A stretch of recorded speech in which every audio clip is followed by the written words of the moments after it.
Merhaba jwara, xêr hatin kanala Pirtûk Hezê. Ez xwazim di vê videoyê de jwara behsa pirtûkên xwe yên nû bikim. Pirtûkên ku min di meha Nîsanê de kirîne, ne meha Adarê.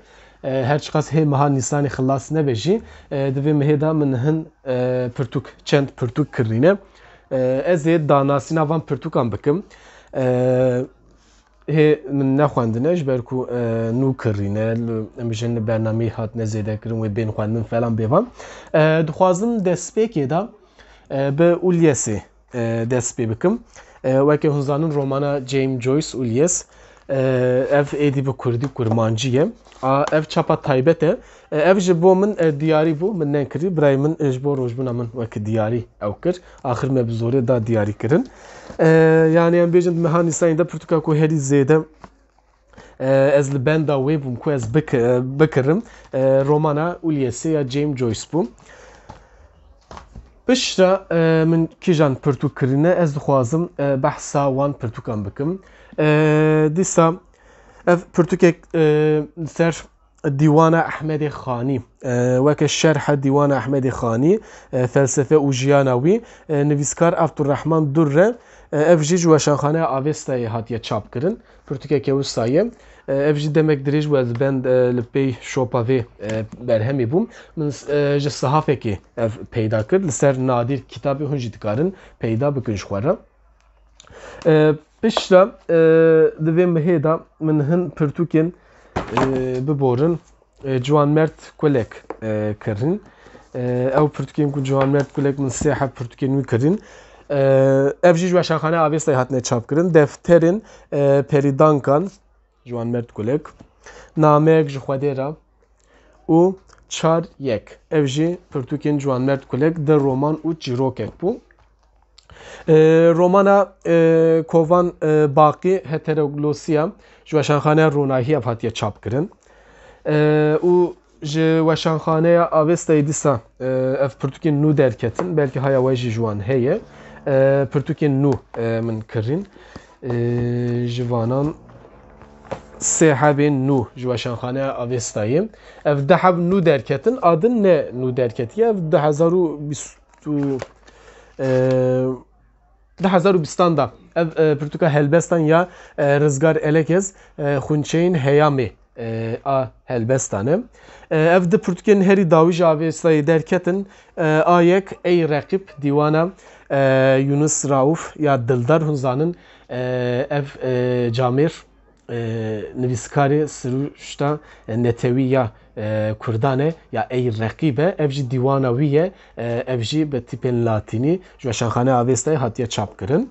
û pişta ya herî dawî dîsa ji Avestayê pirtûkeke jiyan û bîranîn welatê me Kurdistan ya Eslika Qadir, ev jî ji weşanxaneya Avestayê herî dawî derket. Rastî ez pirtûkên derbarê bîranînan de em bijin pirtûkên ser jiyan û bîranînan tê nivîsandin. Ez zewqekê ji xwendina wan werdigirim ji ber ku ez dixwazim yani wan wê serdemê ji devê em bijin şehedên wan însanan bixwînim ji bo ku em wan deman jî baş bizanin. Tê bigihîn ez barim pirtûkên bi vî hawî hê zêdetir dibe bên çap kirin. Di Kurdî de zêdetir bibin. Her çiqas hin siyasetmedar û em bijin kesayetên Kurd bi Tirkî nivîsandibin lê dibe êdî bi Kurdî van bîranînên xwe binivîsînin û bên çap kirin ku em jî bixwînin. Ev pirtûkanan girîngin. Dîsa ez werim di vê mehê de çend diyarî jî ji bo min hatin şandin. Ji bo rojbûna min ji aliyê hevala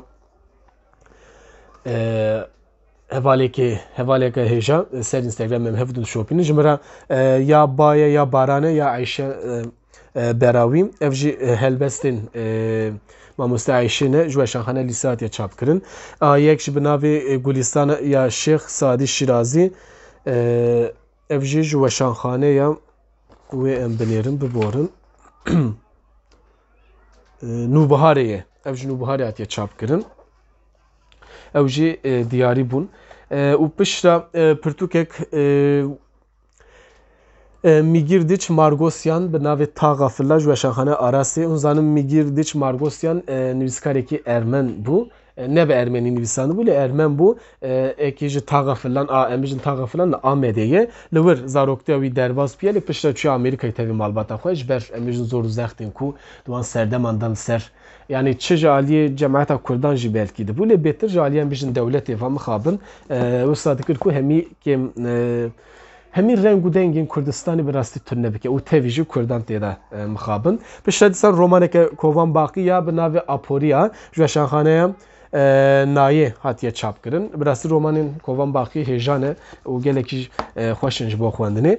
Pişta romaneke li ser Mesture Erdelaniyan jî Mesture Kurdistanî hûn zanin yekem jina ku rojdata navîn dîrok nivîsandiye û bi Kurdî jî dîsan nivîsandiye Mesture Kurdistanî Erdelanî hin helbestî wî hene. Ev roman ser jiyana wê ye. Mesture serê wê hêjayê tacî bû. Nivîskar Tosinê Reşît ji weşanxaneya Ronahî hatiye çapkirin. Tosinê Reşît hûn zanin Kurdekî me jî Qafqasyayê ji aliyê Ermenistanê ye. Nivîskarekî têr û tije û gelek berhemên wî jî hene. Hê jî sax e tendurustiya hêvîdarim tendurustiya wî seheta wî jî baş bibe. Emrê wî ji ser heştê îraye. Pişta dîwaneke helbestan Evîn û Axîn bi navê Evîn û Axîn nivîskar Mele Saîd Seydayê Xelatî ye ev jî dîwana helbestên wî ne bi navê Evîn û Axînê. Ev jî ji li ser nadir kitabê ev hin pirtûk li ser nadir kitabê kirine. Ez dixwazim wê jî bibêjim ji ber ku hûn belkî merak dikin kate ev pirtûk ji ku derê kirine ji ber wê.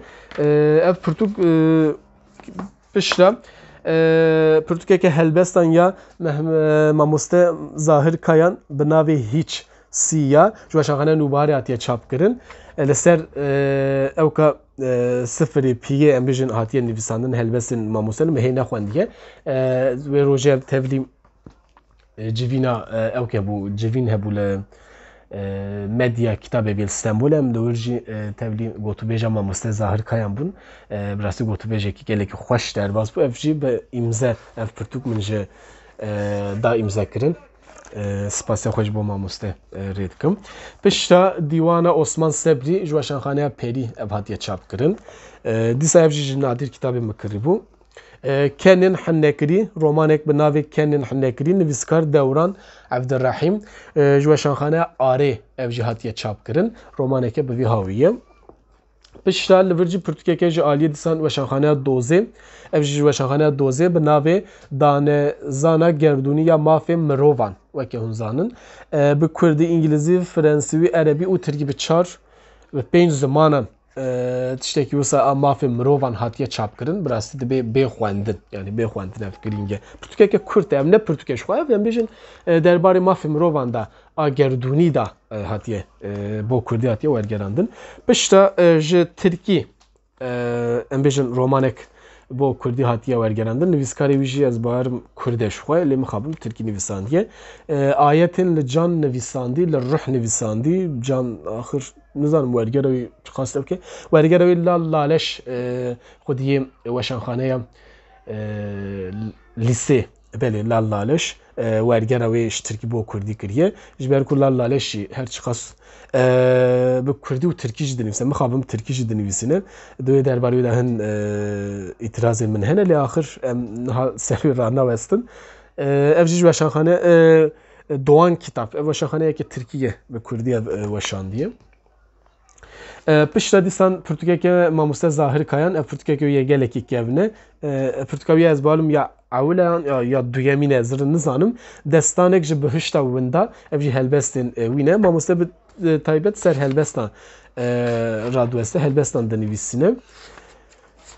Ev jî pirtûkeke dîsa a helbestan ya wî destanek ji bihişta winda. Mixabin ev çapên wî piyasê de tune ev jî dîsa ser nadir kitabê hûn dikarin peyda bikin. Ev ji Amazon.comê ji Amazonê peyda kir. Dîsa dawiyê de min pirtûkek ji bîr kiriye a diyariyan destana Rustemê Kurê Zalê Zabilî Wasfî Ak nivîskar ji weşanxaneya Sîtavê hatiye weşandin. Pirtûkeke destanî ji xwe nav de ji diyare. Ev jî dîsan ji aliyê Mamoste Arîfe Jin da spasiyê xwe jî taybet ji bo wê dişînim rê dikim.